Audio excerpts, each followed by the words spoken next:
تمام يا اخوان، خلنا نروح نشوف ايش صار في المزرعة. صار اللي هو موت عند الحمام.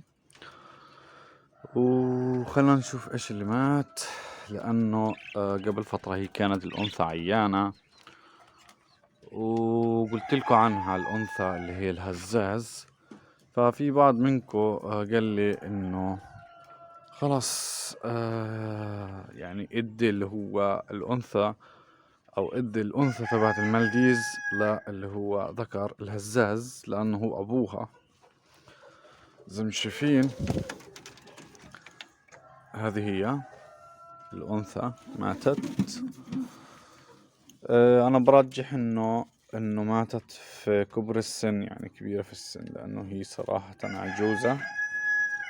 وكانت لما تبيض بيضة وبيضة لأ، يعني ما كانت تبيض بيضة او بيضتين مع بعض، كانت تبيض بيضة وبيضة لأ. فللأسف هذا هو ذكرها.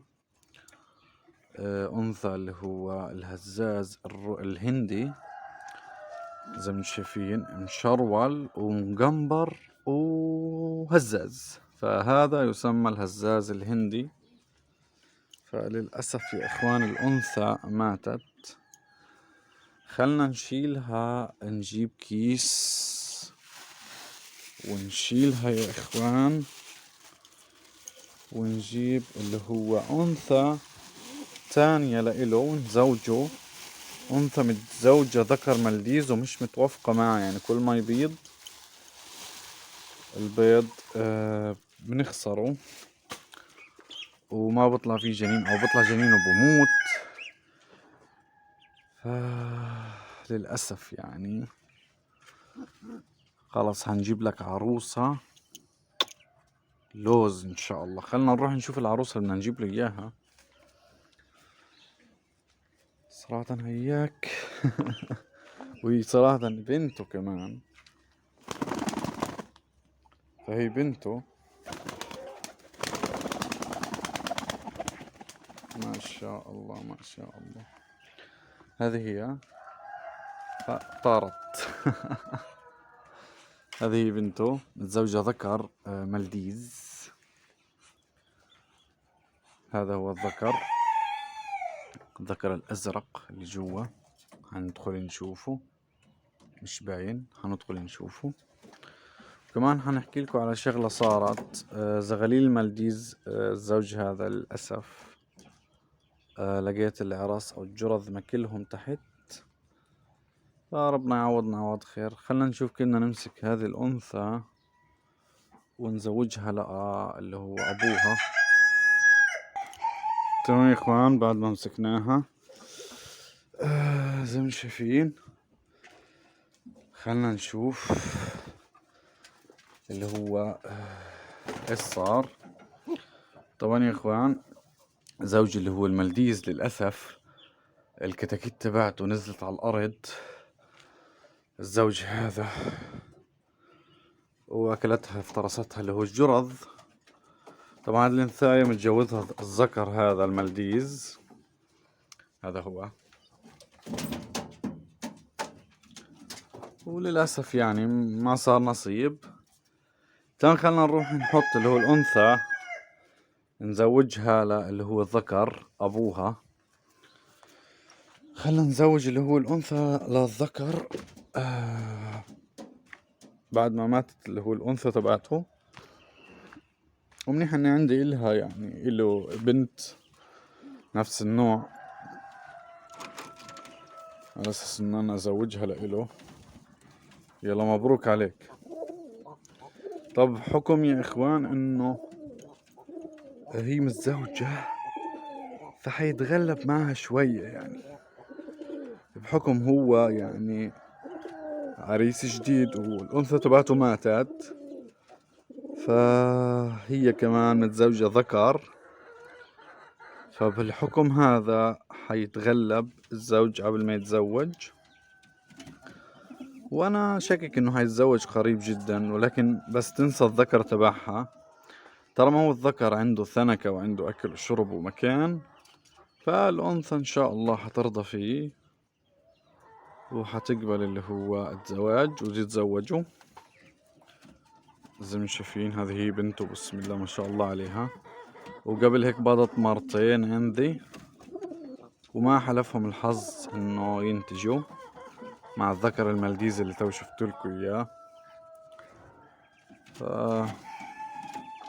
ان شاء الله يتزوجوا ونشوف خيرهم ان شاء الله. يلا مبروك مبروك مبروك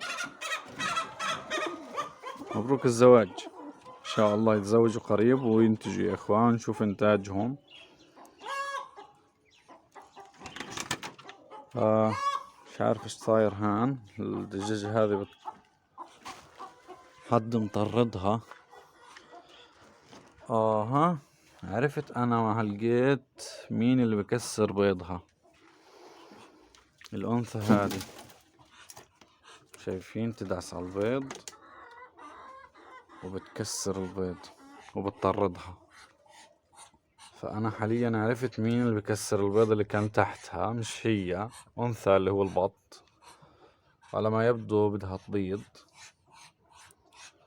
فمش ملاقي الا هانا الدجاجة اللي راقدة تكسر لها بيضها وترقد. زي ما شايفين طارت. الله يهديها، بس الله يهديك يا شيخ، الله يهديكي. تمام، خلنا نشوف ايش صار معاهم. طبعا هو بضرب فيها قاعد. هذا الحال مش حيعجبني، مش حيعجبني الحال هذا. فعندي حل ثاني. الحل الثاني انه انا اخدها هيك واخذ الذكر، لانه اذا ضله هيك حيفتح راسها، نافوخها حيفتحه. هاخد الزوج بالشكل هذا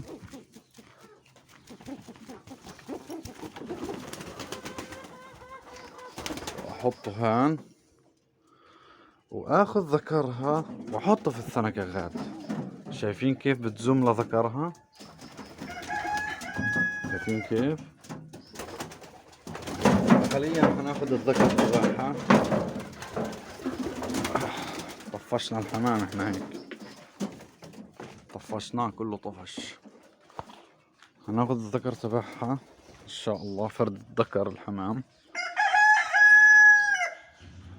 ونحطه محله للذكر، على اساس انه يا اخوان الانثى هذيك تقايس انه مش موجود عندها ذكرها وتزوم وتصير اللي هو زايفة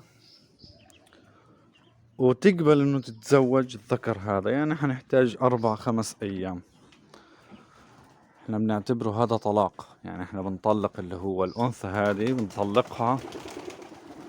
هاي طارت مع الحمام. بنطلقها من الذكر، انه احنا بناخد الذكر تبعها بنحطه في مكان ونخليها 4 ايام في اللي هو مكانها، على اساس انه كل ما تيجي ما تلاقي الذكر تبعها. وحتى الذكر هذا حيصير يضربها ويطردها، لانه كان هان ماسك اخوه، يعني هذا ماسك هان واخوه كان ماسك هان، فكان ما يقدرش يجي يطرده او يطرد مرته لانه هو قوي.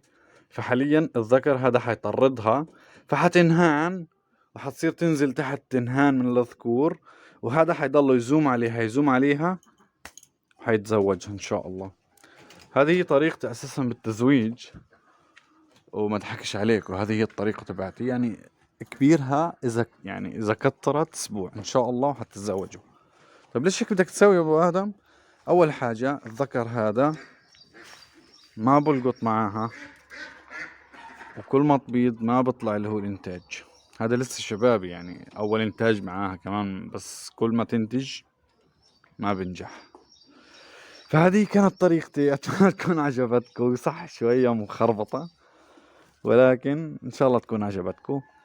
واخر الفيديو بشكركم ان انتم تميتوا لاخر الفيديو، وبس حبايبي، بهيك بنكون وصلنا لآخر الفيديو. بتمنى لو عجبكم الفيديو تنزلوا تحت تشتركوا في القناة وتفعلوا تنبيه جرس الفاقة بحيث يصل كل جديد.